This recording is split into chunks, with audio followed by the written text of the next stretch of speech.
Welcome, Longhorns, to the Lanier Educational Archival Resource Network. As we call this, eLearn. This is an opportunity for students to help students through a video series of any particular content area that they feel strong in, to where we can provide resources for one another. The next phase of this will be where teachers are actually providing video series as well on any particular content area, so that we can use this again as a resource to help everyone here on campus. The goal is for teachers to help teachers and students to help students, but also for teachers to help students, and we may even have some instances where students are helping teachers. So you'll see that in our first series here, we have senior Michelle Derewitz. And Michelle is going to be teaching chemistry to our school. But she is an excellent student with chemistry, and she feels as though that she has something special for you, and we hope that you benefit from this. We will have another series that's coming up here in the near future, but right now we're kicking it off with our very first one, again from our senior, super senior, Michelle Derewitz, as she talks about stoichiometry. So this is an introduction to stoichiometric conversions. Today we're going to talk about how to convert between particles, moles, and grams. Keep in mind that particles are going to include things like atoms and molecules. So there are 6 different types of problems you might come across, and we're going to go through an example of each. Okay, so the first problem asks, how many moles are equivalent to 1.2 times 10 to the 25th atoms of phosphorus? So this first example is an example of a particles to moles problem. So the first step you want to take in any Stoic problem is to write out what you are given. So write out 1.2 times 10 to the 25th atoms of phosphorus. Now what we're going to do is multiply by a conversion factor, and so our goal is to cancel out what units we are given so that we are left with the units that we want. In this case we have atoms of phosphorus, so we want to have atoms of phosphorus on the bottom.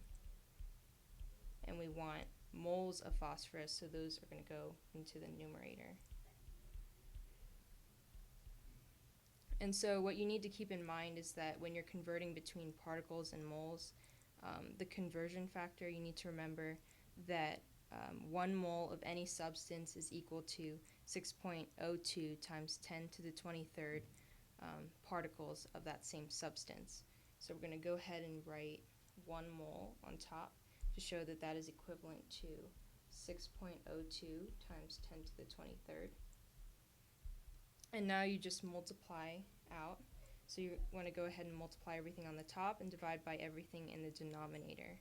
So when you do that, you should be left with 19.93 moles of phosphorus. And that's the answer. Now we're going to do the exact opposite, and we're going to do a moles to particles problem.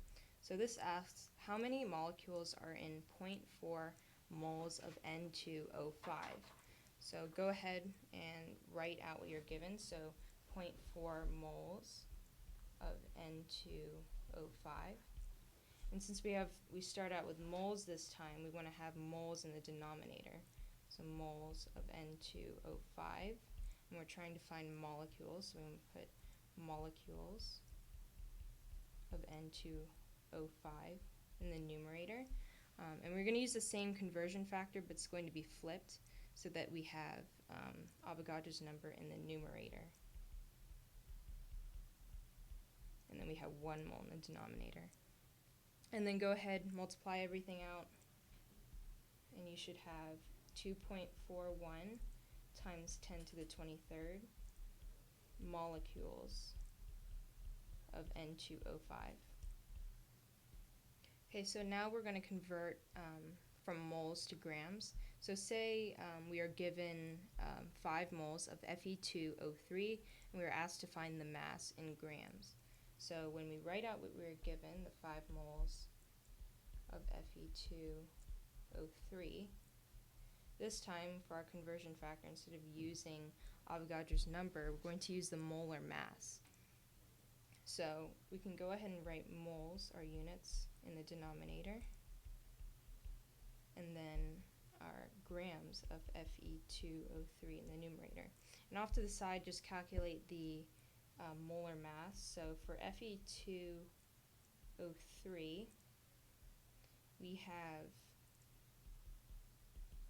iron is 55.85 grams per mole. We have 2 of those, so we're going to have 111.7 grams of iron.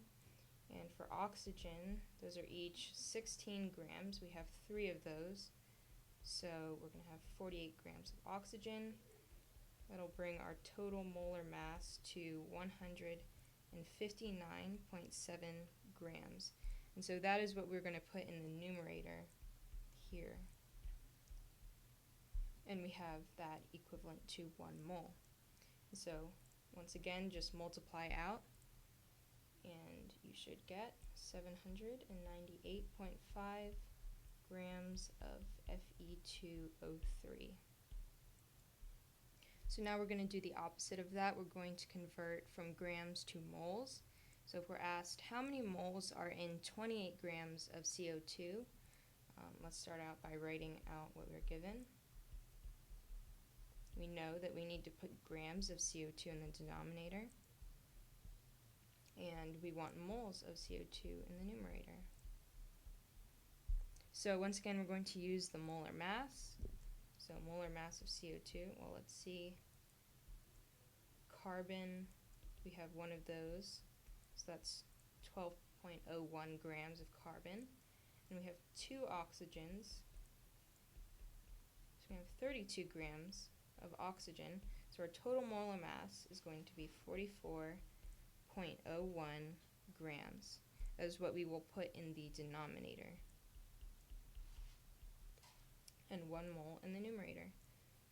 So multiply that out, and you should have 0.64 moles of CO2.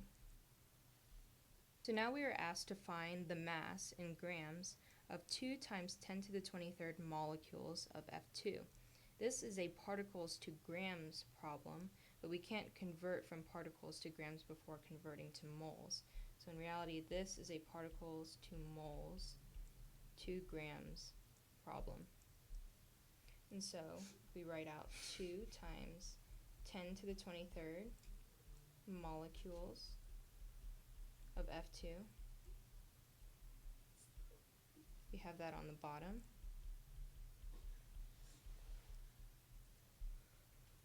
We're going to use Avogadro's number and have 1 mole of F2 on the top and 6.02 times 10 to the 23rd molecules of F2 on the bottom. Now for our second conversion, we need to cancel out moles. So we're going to have 1 mole of F2 again on the bottom here, and we're going to use the molar mass. So for F2, fluorine has molar mass of 19, so 2 of those, we have 38 grams. We put that in the numerator.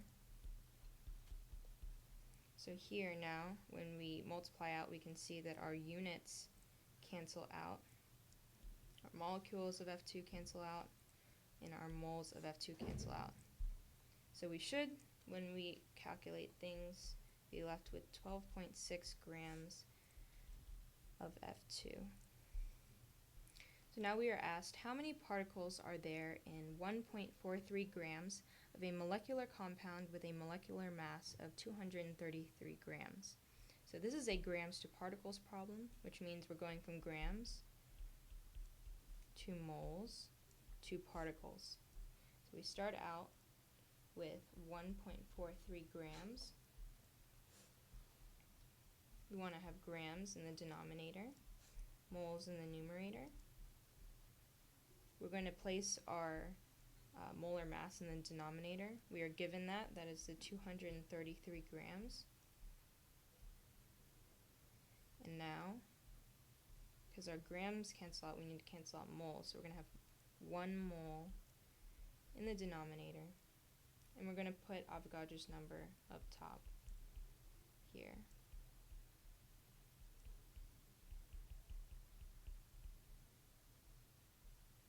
So those cancel out.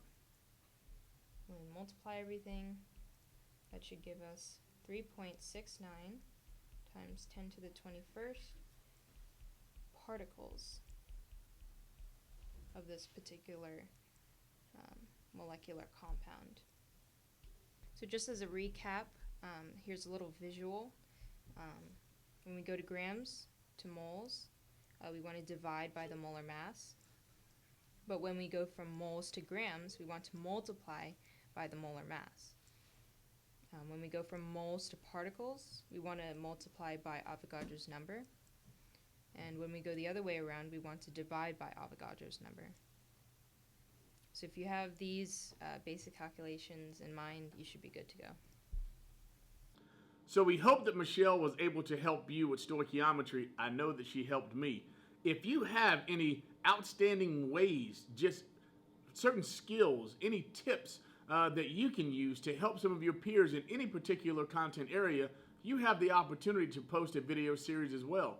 All you have to do is, and I'm going to read this email address so I do not mess it up, but go to Lanier Productions at lanierhs.org, or you can see Mr. Phillips in room 100B. Again, if you have any concepts, if you have any skills, if you have any ideas, any special way to deliver any particular content area where you know that folks are struggling in, or you may have struggled in an area and now all of a sudden, boom, the light bulb has clicked and you have a special way of delivery, then please, why don't you contact Mr. Phillips in room 100B or at Lanier Productions at lanierhs.org. We would love to see you join our video series for eLearn. Thank you very much. Gresham out.